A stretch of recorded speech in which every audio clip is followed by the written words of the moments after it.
Kerala Blasters എന്ന് പറയുന്ന club രൂപീകരിച്ചിട്ട് 10 വർഷത്തിലേറെ ആയിട്ടും ബ്ലാസ്റ്റേഴ്സിന് വേണ്ടി ഒരു ഗോൾഡൻ ബൂട്ട് പുരസ്കാരം കൊണ്ടുവന്നത് ദിമിത്രിയോസ് ഡീമൻഡോസ് ആണ്. പക്ഷേ ദൗർഭാഗ്യവശാൽ ദിമി നമുക്ക് ഗോൾഡൻ ബൂട്ട് നേടിത്തന്ന തൊട്ടടുത്ത വർഷം ബ്ലാസ്റ്റേഴ്സിൽ ദിമി ഇല്ല.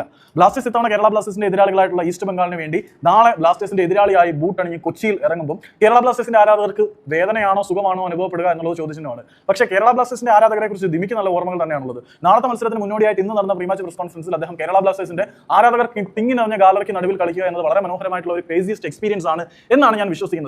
ആ ഹോം ടീമിന് വേണ്ടി കളിക്കുക എന്നത് മനോഹരമായിട്ടുള്ള ഒരു അനുഭവമാണ്. അതുപോലെ തന്നെ ഹെവേ ടീമിന് വേണ്ടി എതിരാളിയായി കളിക്കുന്ന സമയത്തും ഒരു മനോഹരമായിട്ടുള്ള അനുഭവം ഉണ്ടായിരിക്കും എന്നാണ് ദിമി ഉറച്ച് വിശ്വസിക്കുന്നത്. കേരള ബ്ലാസ്റ്റേഴ്സിന്റെ ആരാധകർക്ക് ഞാൻ നന്ദി പറയുന്നുണ്ട്. കാരണം ഞാൻ ബ്ലാസ്റ്റേഴ്സിന്റെ താരമായിരുന്ന സമയത്ത് അവരെന്നെ ട്രീറ്റ് ചെയ്ത രീതി വളരെയധികം അവിസ്മരണീയമാണ്. അതുകൊണ്ട് ഞാൻ അവരോട് വളരെയധികം കടപ്പെട്ടിരിക്കുന്നു. പക്ഷേ ഇത് പ്രൊഫഷണൽ ഫുട്ബോളാണ്. നാളെ കേരള ബ്ലാസ്റ്റേഴ്സിന്റെ എതിരാളിയായിട്ട് ഈസ്റ്റ് ബംഗാളിന് വേണ്ടി കൊച്ചിയിൽ നിറഞ്ഞ ഗാലറിക്ക് നടുവിൽ കളിക്കാൻ ഇറങ്ങുമ്പോൾ ഞാൻ എന്റെ ടീമിന് വേണ്ടി ബ്ലാസ്റ്റേഴ്സിനെതിരെ ഗോൾ അടിച്ച് ടീമിന് 3 പോയിന്റ് നേടിക്കൊടുത്ത് വിജയിക്കാനാണ് ആഗ്രഹിക്കുന്നത്.